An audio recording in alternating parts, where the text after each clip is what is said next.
E60 Hindi को इसे पहले ही देख लेना चाहिए था, लेकिन तकनीक के उद्देश्य पर उसके मनोरंजन ने इसके इर्द गिर्द एक अंधे स्थान का निर्माण कर दिया था। अगर उसने इसे एक सामान्य तकनीक के रूप में माना होता तो वह तुरंत इसके इस अनुप्रयोग को देख लेता, लेकिन चूंकि वह अवचेतन रूप से इसे कमतर समझता था, इसलिए वह ऐसा नहीं कर पाया। इस तकनीक की क्षमता कम से कम उसके लिए असाधारण थी। जब तक वह इसमें महारत हासिल कर सकता है और शायद अपनी ज़रूरतों के हिसाब से इसमें थोड़ा बदलाव कर सकता है, तब तक इससे खराब नतीजे नहीं मिलने चाहिए। यह विशेष रूप से इस तथ्य को ध्यान में रखते हुए था कि इस तकनीक का उसके बढ़े हुए संज्ञान के साथ बहुत अधिक संबंध था। बेवकूफ, उसने खुद को कोसा। ये लगभग स्पष्ट था, फिर भी मैं इसे देखने से चूक गया क्योंकि मैं घमंडी हो रहा था। फिर भी उसे खुशी थी कि उसने इसे सही समय पर देखा। उसने बिना किसी हिचकिचाहट के स्क्रॉल उठाया और उसे अपनी थैली में रख लिया। 4 तकनीकें पूरी हो चुकी हैं, 2 और बाकी हैं। अगली 2-3 तकनीकों में मेरी बहुमुखी प्रतिभा और विविधता को बढ़ाने की आवश्यकता है। पहली 4 तकनीकों ने उसकी नींव को मजबूत किया और वॉइड एल्गोरिदम की कमजोरी को कम करने का लक्ष्य रखा। अब उसे युद्ध में अधिक विकल्प और चुनाव देने के लिए अपनी क्षमताओं का विस्तार करने की आवश्यकता थी। उसके पास कई विचार थे कि उसे क्या पसंद होता।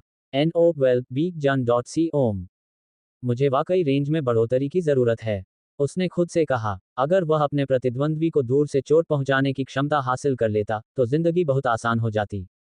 इसके अलावा उन सभी क्षेत्रों में से जो उनके मार्शल आर्ट के पास नहीं थे, लंबी दूरी सबसे ज्यादा मार्शल आर्ट और युद्ध शैलियों के लिए सबसे इष्टतम काउंटर थी। इसका मतलब है, अपनी मार्शल आर्ट को लंबी दूरी की क्षमता देकर, वह मार्शल आर्ट की संख्या बढ़ा सकता था जिसे वह किसी अन्य तकनीक या किसी अन्य क्षेत्र में महारत हासिल करने की तुलना में ज्यादा अपना सकता था। लंबी दूरी महत्वपूर्ण थी और कई परिदृश्यों में उल्लेखनीय रूप से शक्तिशाली थी। वह ये भी जानता था कि वह किस तकनीक में निपुणता हासिल करना चाहता है। वह तुरंत आक्रामक अनुभाग में गए और एक विशेष अनुभाग में तकनीकों को ब्राउज करना शुरू कर दिया। आहा, उसकी आंखें चमक उठीं। मिल गया, तूफानी लहर। एक आक्रामक लंबी दूरी की तकनीक जो दूर से शॉकवेव हमले करती है। उपयोगकर्ता ने सांस लेने की तकनीक के साथ साथ शरीर की हरकतों के संयोजन का उपयोग करके उच्च घनत्व वाली ठोस जैसी हवा का एक छोटा स्थानीय क्षेत्र बनाया और फिर हवा से हमला करते हुए शक्तिशाली प्रहार किया। उसने हाथ बढ़ाकर पुस्तक उठा ली। ये वह तकनीक थी जिसे वह हासिल करना चाहता था। ये वह तकनीक थी जिसे प्रतिनिधि एना मैरियन ने मार्शल कॉन्टेस्ट में प्रदर्शित किया था। वह उसकी तकनीकों से काफी प्रभावित था, भले ही वह पहले राउंड में हार गई हो। रूई ने इसके लिए अपनी तकनीक को दोष नहीं दिया। पहले दौर में उनकी प्रतिद्वंद्वी मियामा थी, जो उल्लेखनीय रूप से शक्तिशाली थी और मार्शल कॉन्टेस्ट के सेमीफाइनल तक पहुंचने में सफल रही, लेकिन सभी लोगों में से फियोना से हार गई। इसके अलावा, उन्होंने सोचा कि एना मिया को हरा सकती थी यदि वह मिया के ध्वनि हमलों का मुकाबला करने के लिए अपनी तकनीकों का अधिक प्रभावी ढंग से उपयोग करती। फिर भी, ये वास्तव में वही था जिसकी उसे तलाश थी। अगर वह इस तकनीक में महारत हासिल कर लेता, तो उसे लागू किए जा सकने वाले संभावित समाधानों की संख्या में भारी वृद्धि मिलती। इसके अलावा, नज़दीकी लड़ाकों के खिलाफ उसके अनुकूली विकास की गुणवत्ता में काफी वृद्धि होगी। ये 5 तकनीकें हैं, 1 या 2 और बाकी हैं। उसने अपना सिर खुजलाया। उसे वाकई समझ नहीं आ रहा था कि उसे और क्या हासिल करना चाहिए। शायद उसे अपनी कुश्ती को और बेहतर बनाना चाहिए ताकि वह इस मामले में बहुत पीछे न रह जाए। उसने कंधे उचका दिए, यह एक अच्छा विचार था और स्टिंगर के साथ उसकी स्ट्राइकिंग ने उसकी ग्रैपलिंग को पीछे छोड़ दिया, जिससे उसकी ग्रैपलिंग बढ़ गई ताकि वह मार्शल आर्ट को अपना सके जिसे ग्रैपलिंग द्वारा काउंटर किया जा सकता था। इसके अलावा, एडमेंट रिफॉर्जिंग ट्रेनिंग तकनीक के साथ, रूई की ग्रैपलिंग मुकाबले में सुरक्षा बहुत बढ़ गई होगी। वह तुरंत ही कुश्ती के सेक्शन में चले गए और वहां घूमते हुए उन तकनीकों की तलाश करने लगे जिन्हें वह सीख सकते थे, तभी उनकी नज़र एक दिलचस्प और परिचित चीज पर पड़ी। प्रवाह, एक जवाबी आक्रामक तकनीक जो विशिष्ट कोणों और दिशाओं में आने वाले हमलों को रोककर और लक्षित बल लगाकर संतुलन को अस्थिर करती है।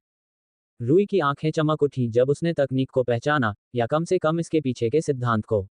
ये हाफबोर की सक्रिय रक्षा का मूल था। अंतर यह था कि हाफबोर की तकनीक ने इस सिद्धांत को पूरी तरह से रक्षात्मक रूप से लागू किया, जबकि फ्लो फ्लक्स का उद्देश्य उपयोगकर्ता के लिए शोषण करने के लिए कमजोरियां और अवसर पैदा करना था। रूई वैसे भी तकनीक का रक्षात्मक संस्करण सीखना नहीं चाहता था, कम से कम इस प्रशिक्षण चरण में तो नहीं। फ्लो फ्लक्स उसके लिए आकर्षक था क्योंकि इसमें कमजोरियां पैदा करने की क्षमता थी। यह एक ऐसा गुण था जो वॉइड एल्गोरिदम के साथ बेहद संगत था। यह उसे उन मुकाबलों में जीत हासिल करने की अधिक संभावना देता था जहां वह पूरी तरह से हार रहा था। यह ग्रेड 7 तकनीक भी थी, जिसका मतलब था कि यह शक्तिशाली थी, लेकिन बहुत ज्यादा नहीं। जब तक रूई कुशलतापूर्वक और प्रभावी ढंग से इसका इस्तेमाल करती है, यह आने वाले कुछ समय के लिए एक मूल्यवान ट्रम्प कार्ड के रूप में काम करेगी। रूई ने सिर हिलाने से पहले स्लॉट से स्क्रॉल उठाया। यह इस प्रशिक्षण चरण के लिए पर्याप्त होना चाहिए। उसने जो तकनीकें चुनी थीं, उनमें से कोई भी विशेष रूप से महारत हासिल करने में आसान नहीं थी। वे सभी ग्रेड 7 की थीं, जो उस ग्रेड के आसपास थी जहां कठिनाई इतनी कम थी कि रूई को महारत हासिल करने में संलग्न होना चाहिए था। उच्च ग्रेड में अक्सर ऐसा होता था कि अकेले कड़ी मेहनत पर्याप्त नहीं थी। कई बार ग्रेड 8 से ग्रेड 10 तक की तकनीकों के लिए आत्मीयता और प्रतिभा की आवश्यकता होती है। रूई किसी तकनीक पर समय बर्बाद नहीं करना चाहता था, क्योंकि उसे पता चलता है कि उसमें आवश्यक प्रतिभा और लगाव की कमी है, जो कि आवश्यक समय में उस तकनीक में महारत हासिल करने के लिए आवश्यक है। रूई ने उन सभी तकनीकों पर नजर डाली जिन्हें वह खरीदना चाहता था। ज्वाला श्वास, हवा में सांस लेना, अदम्य पुनर्रचना, मन महल, तूफानी लहर, प्रवाह फ्लक्स। उन्हें यह भी पता नहीं था कि इसमें कितना समय लगेगा, लेकिन उनका इरादा इन सभी में निपुणता हासिल करने का था। पूरी तरह से निश्चित नहीं था कि इन तकनीकों में महारत हासिल करने के बाद वह कितना मजबूत बन जाएगा, लेकिन वह वास्तव में इंतजार नहीं कर सकता था। वह ये भी नहीं जानता था कि इस प्रशिक्षण चरण को पूरा करने के बाद उसकी मार्शल आर्ट परिपक्वता तक पहुंच जाएगी या नहीं। ये संभव था, लेकिन वह निश्चित नहीं था, वह केवल आशा कर सकता था। no12beakjan.com। वह अपने 6 स्क्रॉल को भुगतान रजिस्ट्रार के पास ले गया। उसे लागत की परवाह नहीं थी, उसने मार्शल क्रेडिट की एक बड़ी संख्या अर्जित की थी और वह आसानी से कई और तकनीकों का खर्च उठा सकता था। उसने मार्शल अकादमी द्वारा स्थापित प्रणाली की सराहना की। उसने बहुत पहले ही समझ लिया था कि यह जिस तरह से था और यह इतना अच्छा क्यों था। मार्शल अकादमियों का उद्देश्य योग्य मार्शल कलाकारों को तैयार करना था, यह उनकी सर्वोच्च प्राथमिकता थी। उन्हें अपेक्षाकृत यकीन था कि मार्शल अकादमी को मिशन पूरा करने वाले छात्रों से अर्जित धन से कोई मतलब नहीं था। तो फिर इसमें मार्शल क्रेडिट क्यों लिया गया जो केवल मिशनों से ही अर्जित किया जा सकता था? क्या विद्यार्थियों को सभी तकनीकें निःशुल्क देने से उन्हें मिशनों पर समय बर्बाद न करने तथा शीघ्रता से अधिक तकनीकों में निपुणता प्राप्त करने में सहायता नहीं मिलेगी? जवाब हाँ था, लेकिन ऐसा करने से लंबे समय में मार्शल आर्टिस्ट की गुणवत्ता कम हो जाएगी। बिना किसी कीमत के उन्हें जो कुछ भी चाहिए था, उसे चांदी की थाली में परोस देने से मार्शल अप्रेंटिस तैयार होंगे जो उन्हें दी गई तकनीकों के योग्य नहीं होंगे। एक बार जब ये अति विशेषाधिकार प्राप्त मार्शल आर्टिस्ट अकादमी से बाहर निकल गए और अचानक तकनीक खरीदने और मिशन पूरा करने के मामले में बहुत कठिन प्रणाली में आ गए, तो वे बस कठिनाई के आगे झुक गए क्योंकि उन्होंने अनुभव के साथ साथ आवश्यक दृढ़ता भी विकसित नहीं की थी। फिर भी मार्शल अकादमियां कठिनाई को बहुत अधिक नहीं बढ़ा सकती थीं। मार्शल अप्रेंटिस को सिर्फ कुछ तकनीकें सीखने के लिए मिशनों में सालों बिताने के लिए मजबूर करना समझदारी नहीं थी। ये कीमती समय की बर्बादी थी। मानव मस्तिष्क और शरीर की सीखने की क्षमता 25 वर्ष की आयु तक अपने उच्चतम स्तर पर होती है। ये वह उम्र भी थी जब मस्तिष्क अपना विकास पूरा कर लेता है। इस उम्र के बाद सीखने और बढ़ने की क्षमता धीरे धीरे कम होती जाती है, थोड़ा थोड़ा करके। इन मार्शल प्रशिक्षुओं को उस समय काम करने के लिए बाध्य करना जब सीखने के लिए सबसे अच्छा समय हो, तथा बाद में उन्हें ये सीखने के लिए बाध्य करना कि कब काम करना सबसे अच्छा है, पूरी तरह से अकुशल होगा। इस प्रकार मार्शल अकादमी ने सर्वश्रेष्ठ संतुलन की तलाश करने का लक्ष्य रखा था। 1 महीने के मिशन ग्राइंडिंग के बाद मार्शल अप्रेंटिस आमतौर पर मुट्ठी भर तकनीकें खरीद सकते थे। यह एक अच्छा संतुलन था क्योंकि यह इतना ही था कि यह मार्शल अप्रेंटिस को मार्शल अकादमी में अपने समय के दौरान कई महीनों के मिशन ग्राइंडिंग से गुजरने के लिए मजबूर कर सकता था, बिना उनके प्रशिक्षण में बहुत अधिक बाधा डाले। तकनीकें खरीदने के बाद वह लाइब्रेरी में एक टेबल पर बैठ गया। आखिरकार वह तकनीकों को खरीदने के बाद ही विस्तार से पढ़ सकता था। उसने जल्द ही प्रत्येक स्क्रॉल को खोलना शुरू कर दिया और सभी डेटा को पढ़ने में अपना समय लिया। हमेशा की तरह तकनीकों के लिए प्रशिक्षण व्यवस्था दिलचस्प थी। फ्लेम ब्रीदिंग और विंड ब्रीदिंग के लिए एक प्रशिक्षण श्वास तंत्र के उपयोग की आवश्यकता होती है जो उपयोगकर्ता को सांस लेने और छोड़ने के समय और डिग्री में महारत हासिल करने में मदद करता है। रूई को आश्चर्य हुआ कि तकनीकों के मास्टर के लिए थोड़ी मात्रा में कंडीशनिंग की भी आवश्यकता थी। इसके लिए उपयोगकर्ता को डायाफ्राम की लचीलापन और शक्ति बढ़ाने की आवश्यकता होती थी, जिससे अधिक मात्रा में और अधिक तीव्र गति से श्वास अंदर ली जा सके। दिलचस्प बात है, रूई ने अन्य स्क्रॉलों को सामने लाते हुए कहा, एडेमेंट रिफॉजिंग में एक बहुत ही सरल प्रशिक्षण व्यवस्था थी। ये त्वचा को प्रताड़ित करने और उपचार औषधियों का संयोजन था। उपचार औषधियां केवल मानव शरीर की प्राकृतिक उपचार और पुनर्योजी गुणों को बढ़ाती हैं। ये केवल अधिकांश मामलों में प्रक्रिया को आगे बढ़ाती है, जब तक कि प्रक्रिया के दौरान पर्याप्त रूप से कम पर्याप्त ग्रेड वाली औषधि का उपयोग किया जाता है। उपचार औषधि कंडीशनिंग प्रशिक्षण के प्रभावों को पूर्ववत नहीं करेगी। स्टिंग तकनीक के कंडीशनिंग प्रशिक्षण के मामले में भी यही स्थिति थी। माइंड पैलेस तकनीक आश्चर्यजनक थी, क्योंकि यह आश्चर्यजनक रूप से सभी में से सबसे कम काल्पनिक थी। इसका एक कारण यह था कि पृथ्वी पर एक समान तकनीक मौजूद थी, जिसे मेमोरी पैलेस के नाम से जाना जाता था। अनिवार्य रूप से यह एक ऐसी तकनीक थी जो उपयोगकर्ता को किसी निश्चित स्थान की आसानी से कल्पना करने में सक्षम बनाती थी, जैसे कि कोई इमारत या सड़क, कोई भी स्थान जिससे उपयोगकर्ता बहुत परिचित था। एक बार जब उपयोगकर्ता अभ्यास के बाद लगातार उस स्थान की बहुत सटीकता और विस्तार से कल्पना करने में सक्षम हो जाता था, तो वे उस स्थान के विभिन्न हिस्सों में जानकारी संग्रहित करना शुरू कर सकते थे। जैसे कि घर के अंदर एक अलमारी के अंदर कुछ तथ्यों को संग्रहित करना जिसे उपयोगकर्ता ने अपने मेमोरी पैलेस के रूप में चुना था। अगली बार जब उपयोगकर्ता घर की कल्पना करेगा और अपनी कल्पना में उस स्थान पर जाएगा जहां उसने पहले जानकारी संग्रहित की थी, तो वह जो भी जानकारी संग्रहित करेगा उसे पूरी तरह से याद रखने में सक्षम होगा, बशर्ते कि उसने जानकारी को पूरी तरह से आत्मसात कर लिया हो और उसे पूरी तरह से क्रियान्वित किया हो। माइंड पैलेस मार्शल आर्ट तकनीक भी इसी प्रकार काम करती है। इस तकनीक के इतने सफल होने का कारण यह था कि यह अवचेतन संबंधों के बजाय चेतन संबंधों के माध्यम से स्मृति को संग्रहित करती थी। सामान्य स्मरण शक्ति विचारों और यादों के बीच बनाए गए स्वचालित अवचेतन संबंधों पर निर्भर होकर काम करती है। यदि भौतिकी की परीक्षा देने वाला कोई छात्र गति के सरल समीकरण को याद करने की कोशिश कर रहा है, जैसे कि v = u जोड़ 8, फिर वे समीकरण को बार बार दोहराते। अगली बार जब वे v सोचते तो समीकरण का बचा हुआ हिस्सा = u जोड़ 8 उनके दिमाग में आ जाता, क्योंकि समीकरण को बार बार कहने से एक जुड़ाव पैदा हो जाता। यह अवचेतन जुड़ाव तंत्र के कारण होता था जिस पर याददाश्त काम करती थी।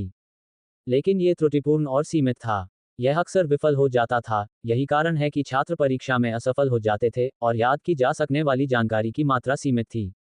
ये दो कारण भी इस बात का हिस्सा थे कि रूई बॉयड एल्गोरिथम के उच्च स्तरों में महारत हासिल करने में असमर्थ क्यों थे। माइंड पैलेस तकनीक में ये सीमाएं नहीं थीं।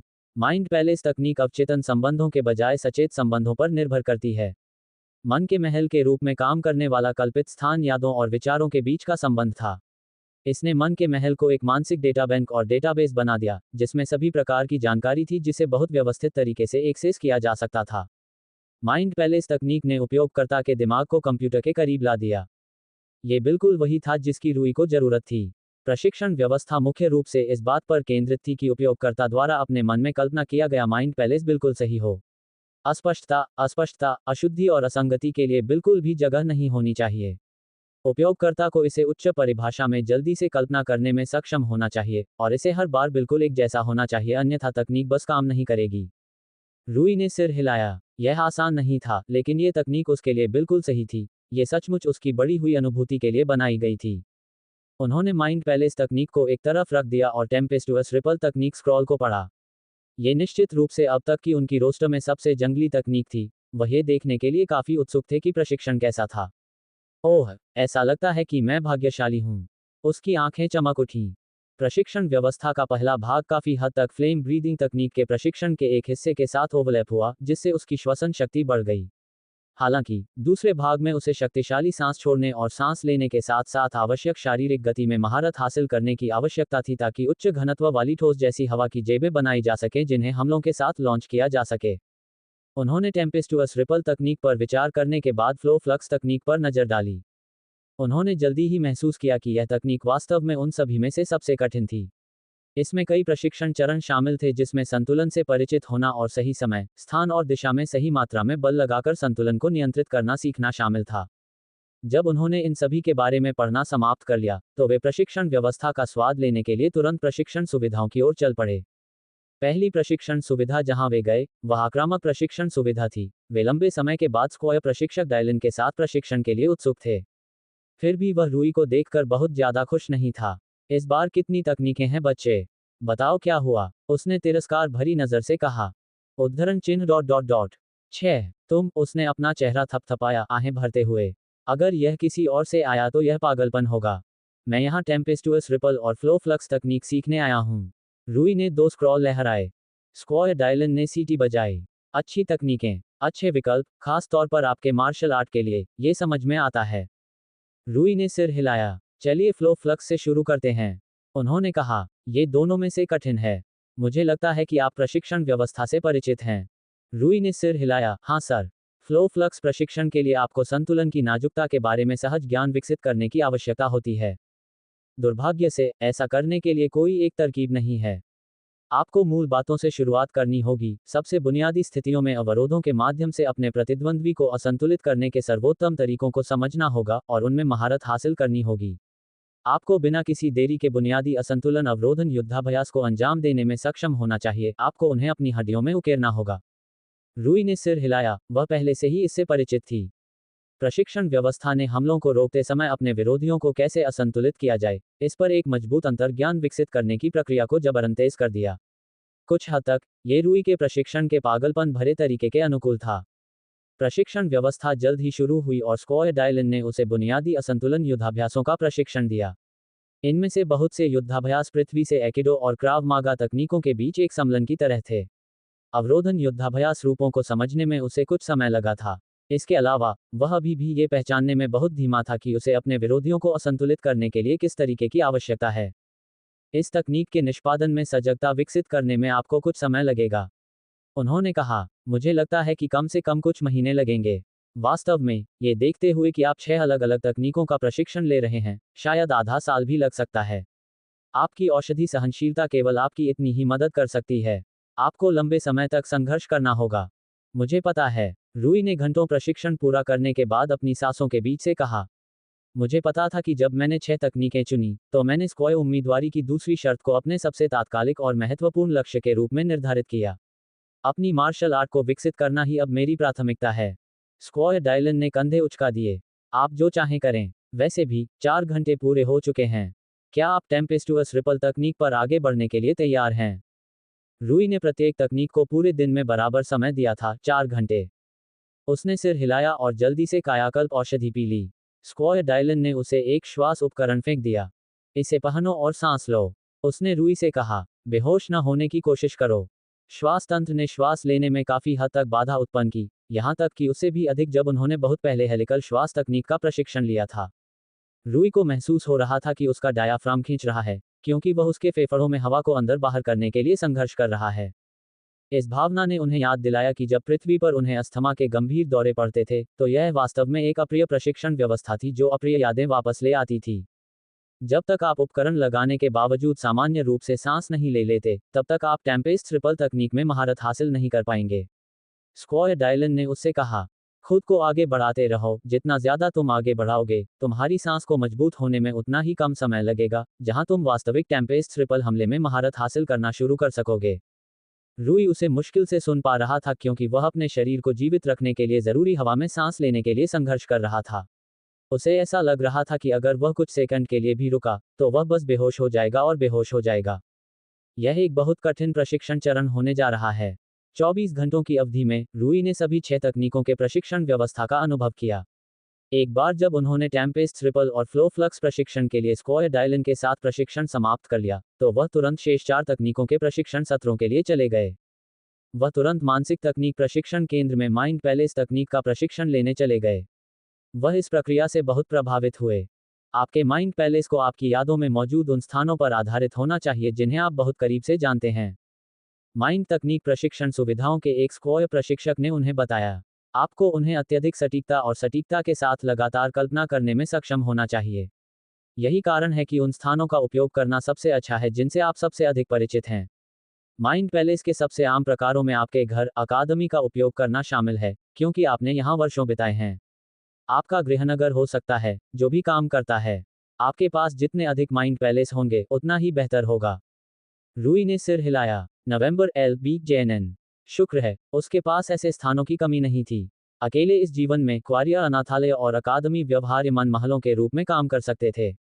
अपने पिछले जीवन में, उसके पास अपने माता पिता का घर, उसका घर, वह शोध संस्थान था जहां उसने काम किया था, और यहां तक कि वह अस्पताल भी था जहां उसने बाद में अपने जीवन में बहुत समय बिताया था। ये 6 स्थान थे जहां वह अपनी कल्पना को चमकाना शुरू कर सकता था ताकि अंततः 6 मन महलों के रूप में काम कर सके।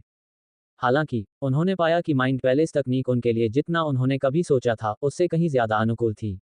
माइंड पैलेस तकनीक में महारत हासिल करने के लिए व्यक्ति की विजुअलाइजेशन क्षमता सबसे महत्वपूर्ण क्षमता थी। यह एक ऐसा क्षेत्र था जहां उनका दिमाग, जो 2 जीवनकाल के विकास से गुजरा था, सबसे ज्यादा चमक सकता था, अपनी संज्ञानात्मक क्षमताओं को दिखा सकता था। रूई ने खुद को इस तकनीक के प्रति समर्पित करते हुए बहुत ही शानदार प्रगति करना शुरू कर दिया था। मात्र 4 घंटों में, उसने वह कर दिखाया जो ज्यादातर मार्शल अप्रेंटिस एक पूरे महीने में कर पाते हैं। उसने पहले कभी किसी मार्शल आर्ट तकनीक के साथ ऐसा लगाव महसूस नहीं किया था। स्क्वायर प्रशिक्षक जो उसका मार्गदर्शन कर रहा था, उसने तो यह मानने से ही इनकार कर दिया कि वह पहली बार ये तकनीक सीख रहा है। उसने सिर्फ कंधे उचका दिए, उसे जो मानना था उसे मानने दिया। सिर्फ होशियार होना ही तकनीक में उसकी प्रगति को नहीं समझा सकता था, और वह नहीं चाहता था कि उससे ऐसे संवेदनशील सवाल पूछे जाएं जिनका वह जवाब नहीं देना चाहता था। इसके अलावा वह माइंड पैलेस तकनीक के अपने प्रशिक्षण के परिणामों से वास्तव में उत्साहित था और इस मामले से बहुत विचलित था।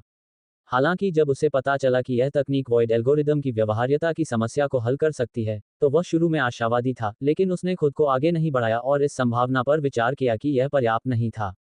हालांकि उनकी उच्च आत्मीयता और माइंड पैलेस तकनीक में उनकी महारत की दर ने उन्हें पहले की तुलना में अधिक आत्मविश्वास और आशावाद की अनुमति दी। महारत की इस दर पर वॉइड एल्गोरिदम की समस्याओं को कम से कम आंशिक रूप से हल करने की संभावना कम नहीं थी। उनकी कुंजी सक्रियण और उपयोग को मांसपेशियों की स्मृति और उसकी सजगता में समाहित करना था, तभी युद्ध के बीच में इसका उपयोग करना व्यवहार्य होगा। उसे युद्ध के दौरान डेटा संग्रहीत करने के तरीके को फिर से बनाने की आवश्यकता होगी, और ये तब तक संभव नहीं होगा जब तक वह ये सुनिश्चित नहीं कर लेता कि इस तरीके से माइंड पैलेस का उपयोग करना सांस लेने जितना आसान और स्वाभाविक हो जाए। 4 घंटे के प्रशिक्षण सत्र के बाद जब वह बाहर निकला तो उसे बहुत संतुष्टि और खुशी महसूस हुई। हालांकि वह हमेशा माइंड पैलेस तकनीक को जारी रखना चाहता था, लेकिन दूसरी तकनीकें भी काफी महत्वपूर्ण थीं। बस उतना मजेदार नहीं है। रूई ने मुंह बनाते हुए कहा जब उसने एडमिन ट्रिफॉजिंग प्रशिक्षण का एक भाग पूरा किया। यहाँ स्क्वायर प्रशिक्षक ने उसे एक निम्न श्रेणी की उपचार औषधि दी। रूई ने तुरंत औषधि पी ली, क्योंकि उसके शरीर में एक अवर्णनीय राहत की भावना भर गई, क्योंकि उसके शरीर ने उसके शरीर पर घावों को ठीक कर दिया, लेकिन केवल इतना ही कि प्रशिक्षण के कंडीशनिंग प्रभाव गायब न हो। उच्च श्रेणी की औषधियां सब कुछ पूर्ववत कर देंगी और उसके शरीर को वापस वैसा ही बना देंगी जैसा वह पहले था। जब उसका वातानुकूलित शरीर उसके शरीर की सामान्य स्थिति में आ जाएगा, तभी वह उच्च श्रेणी की औषधियों का उपयोग कर सकता था। कंडीशनिंग प्रशिक्षण उसके धड़ से शुरू हुआ। इसमें कुंद बल, छेदन और गर्मी के संयोजन से उसके धड़ को नुकसान पहुंचाना शामिल था। उपचार औषधि का सेवन करने के बाद ठीक हुई त्वचा में हर बार उपकला ऊतक की अधिक और सघन परतें होंगी। तकनीक के लिए प्रशिक्षण व्यवस्था के अंत में उसके मांस को नुकसान पहुंचाना कहीं अधिक कठिन होगा। प्रशिक्षण तभी पूरा माना जाएगा जब कंडीशनिंग प्रशिक्षण उसे कोई सार्थक क्षति पहुंचाने में सक्षम न हो। रूई ने वह प्रशिक्षण सत्र छोड़ दिया, क्योंकि माइंड पैलेस तकनीक प्रशिक्षण से उसे जो उत्साह मिला था, वह पूरी तरह से खत्म हो चुका था। उसे जितना अधिक मजबूत बनना पसंद था, उतना ही अधिक उसे आत्मपीड़ावादी प्रवृत्तियां भी नहीं थीं, और वह प्रशिक्षण शुद्ध यातना था, यहाँ तक कि स्टिंगर तकनीक का प्रशिक्षण भी उसकी तुलना में नहीं था। फ्लेम ब्रीदिंग और विंड ब्रीदिंग तकनीक के अंतिम 2 प्रशिक्षण शासन काफी सामान्य थे। वे टेम्पेस्टुअस रिपल तकनीक के प्रशिक्षण के साथ ओवरलैप भी थे, इसलिए वह उस मोर्चे पर भी प्रगति कर रहा था। वह प्रभावी रूप से 6 के बजाय 5 और आधे तकनीकों के प्रशिक्षण शासन से गुजर रहा था, डायाफ्राम प्रशिक्षण में एक महत्वपूर्ण ओवरलैप के कारण। उन्हें यह भी यकीन था कि इस कारण से पहली 3 तकनीकों में ही महारत हासिल होगी। 24 घंटे के बाद वह वापस छात्रावास में लौट आया। उसे सोए हुए काफी समय हो गया था। वह पहले मिशन में बहुत व्यस्त था। अरे, तुम कहाँ थे? एक जानी पहचानी आवाज ने उसे पुकारा। मैंने अभी अभी अपनी ट्रेनिंग शुरू की है, रूई ने जवाब दिया। तुम्हारे बारे में क्या ख्याल है, केन? मैं अभी अभी प्रशिक्षण से बाहर आया हूँ, उसने रूई से कहा। मैंने वास्तव में स्क्वायर उम्मीदवारी की परिपक्वता की शर्त पूरी कर ली है। रूई की आंखें चमक उठीं। बधाई हो, जैसी की उम्मीद थी। केन अपनी मार्शल आर्ट की कमियों को भरने के लिए कड़ी मेहनत कर रहा था। उसने अपनी मार्शल आर्ट को इतनी जल्दी उस स्तर तक पहुंचा दिया, ये बात रूई को आश्चर्यजनक लगी। धमाका! एक शक्तिशाली फ्लोइंग कैनन नेल के गार्ड पर टूट पड़ा। तकनीक की शक्ति के कारण वह दूर जा गिरा, जिससे उसकी आंखें चौंक कर चौड़ी हो गईं। रूई ने तुरंत उसका पीछा किया। वह बहुत तेजी से आगे बढ़ा और कुछ ही क्षणों में नेल के पास पहुंच गया। उन्होंने एक और फ्लोइंग कैनन लॉन्च किया। समानांतर चाल, संतुलित दिशा, वायुश्वास, बाहरी अभिसरण, महत्वपूर्ण दबाव और ज्वाला श्वास द्वारा प्रवर्धित प्रहार से हवा कांप उठी। धमाका! दोनों के बीच जोरदार भिड़ंत हुई और उन्होंने अपने सबसे शक्तिशाली प्रहारों का आदान प्रदान किया। उनकी भिड़ंत की शक्ति ने पूरे मुकाबले के मैदान में गूंज पैदा कर दी। मार्शल प्रशिक्षु जो उस सुविधा पर कब्जा कर रहे थे, वे सभी स्तब्ध रह गए, तथा रूई और नेल द्वारा प्रदर्शित हास्यास्पद कौशल को देखते रह गए। उनके लिए यह विश्वास करना कठिन था कि ये दोनों भी उनके जैसे ही मार्शल क्षेत्र में थे। पाव पाव पाव, नव एल बी JNN। नेल ने रूई को कई प्रहारों से पीछे धकेल दिया। फिर भी जब उसने प्रहार करने की कोशिश की, रूई ने उल्लेखनीय गति और चपलता के साथ आसानी से रास्ता बदल लिया। धमाका! उसने उसकी पसलियों पर जोरदार प्रहार किया, जिससे वह पीछे की ओर धकेल दिया गया। नेल को नुकसान सहना पड़ा क्योंकि उसने रूई के हमला खत्म करने से पहले ही एक तेज किक मारी थी। वॉम, रूई ने उसे रोक दिया, और जैसे ही वह ऊपरी टैकडाउन पैंतरेबाजी के लिए आगे बढ़ा, वह घूम गया। और अभी तक यह एक छलावा था। रूई ने नेल के पैरों के चारों ओर अपनी बाहें लपेट लीं और उसे जमीन पर गिराने के लिए मिराज डाइव का सफलतापूर्वक इस्तेमाल किया। दोनों लड़के जमीन पर उग्र रूप से झगड़ रहे थे क्योंकि वे एक लाभप्रद स्थिति पाने की कोशिश कर रहे थे। पाव, नेल ने समय पर प्रहार कर खुद को मुक्त करने में सफलता प्राप्त की, ठीक उसी समय जब रूई ने गला घोंटने का प्रयास किया। अंततः दोनों लड़के अलग हो गए और अपने पैरों पर खड़े हो गए। फिर भी उन्होंने कोई समय बर्बाद नहीं किया।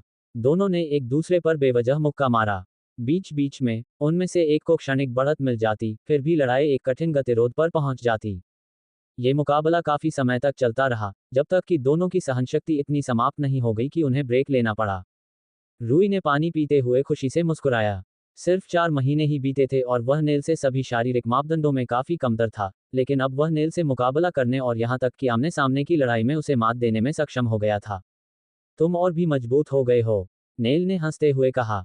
चलो एक बार और करते हैं। जरूर, रूई ने जवाब दिया। रूई ने हाल ही में फ्लेम और विंड ब्रीदिंग में संतोषजनक महारत हासिल की थी। उसने नेल के साथ मुकाबला करना शुरू कर दिया था, जो एक ऑलराउंडर भी था, ताकि युद्ध में तकनीकों के अपने आवेदन को परिष्कृत कर सके। उसने अपने विकास की अधिक वस्तुनिष्ठ समझ हासिल करने के लिए वॉइड एल्गोरिदम और अपने अन्य ट्रम्प कार्ड को छोड़ दिया, और वह परिणामों से उल्लेखनीय रूप से प्रसन्न था। उसकी आक्रामक शक्ति उस स्तर तक बढ़ गई थी जिसे शायद केवल फे ही हरा सकता था, और गति उस स्तर तक बढ़ गई थी जिसे केवल केन और व्योमिंग ही पार कर सकते थे। वह इन 2 तकनीकों से और अधिक की उम्मीद नहीं कर सकता था। बेशक, ये केवल इन 2 तकनीकों के कारण नहीं था कि वह इतना शक्तिशाली बन गया था, बल्कि उसने कई तकनीकों की बदौलत ये शक्ति अर्जित की थी। वाइटल प्रेशर वह पहली तकनीक थी जो उसने सीखी थी, और यह एक आधारभूत तकनीक थी जिसे लगभग हर मार्शल अप्रेंटिस सीखता था। हालांकि रूई ने आउटर कन्वर्जेंस और फ्लेम ब्रीदिंग में महारत हासिल कर ली थी। ये 2 शक्तिशाली तकनीकें थीं जो कच्ची शक्ति को अत्यधिक उच्च डिग्री तक बढ़ाती थीं। इनमें से प्रत्येक तकनीक कच्ची शक्ति को बढ़ाने वाली तकनीकों के उच्च स्तर पर थी, और उसकी पीढ़ी में केवल वही लोग थे जो उससे मुकाबला कर सकते थे जो इस विशेष क्षेत्र के विशेषज्ञ थे। इसी तरह की बातें अन्य क्षेत्रों के लिए भी सच थीं। रूई की चपलता, गति और पैंतरेबाजी भी दूसरे स्तर पर पहुंच गई थी। समानांतर चाल, संतुलित दिशा, हवा में सांस लेना और प्रेत कदम के साथ रूई सचमुच अपने साथियों के 95% से ज्यादा लोगों को मात दे सकता था। जल्द ही उसका बचाव भी उसी तरह होगा। हालांकि एडेमेंट रिफॉर्जिंग कंडीशनिंग प्रशिक्षण अभी खत्म नहीं हुआ था, लेकिन उसे सार्थक क्षति पहुंचाने के लिए गंभीर शक्ति और मारक क्षमता की आवश्यकता होगी।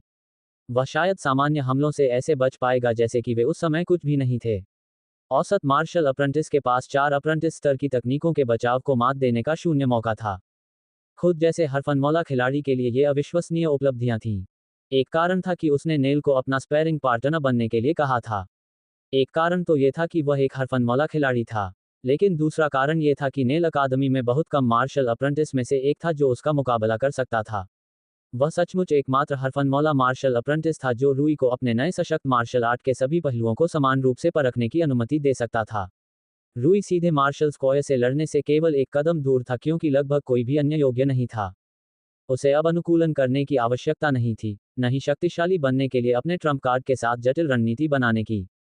यहां तक कि अगर वह अपनी मौजूदा तकनीकों का सबसे सरल तरीके से उपयोग करता, तो वह आसानी से अकादमी में लगभग अपराजित हो जाता।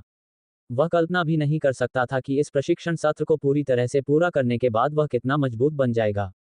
और वह उस शक्ति का अनुभव करने के लिए इंतजार नहीं कर सकता था। वह शक्तिशाली हवाई विस्फोट करने के लिए इंतजार नहीं कर सकता था।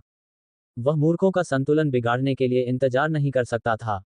और सबसे बढ़कर, वह वॉइड एल्गोरिथम की पैटर्न पहचान डेटा विज्ञान आधारित प्रणालियों को लागू करने के लिए माइंड पैलेस तकनीक को लागू करने के लिए इंतजार नहीं कर सकते थे।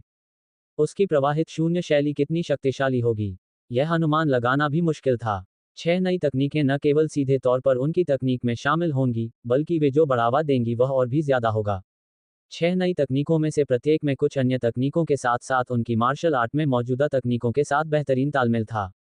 इनसे तकनीकों के बहुत सारे क्रम परिवर्तन और संयोजन सामने आएंगे जिन्हें युद्ध में लागू किया जा सकता है। यहां तक कि वह भी सही उत्तर तक पहुंचने के लिए सभी आंकड़ों की सटीक गणना नहीं कर सका। उसे वास्तव में इसका अनुभव करके इसका पता लगाना होगा। वह नेल की ओर मुड़ा। चलो एक और राउंड खेलते हैं।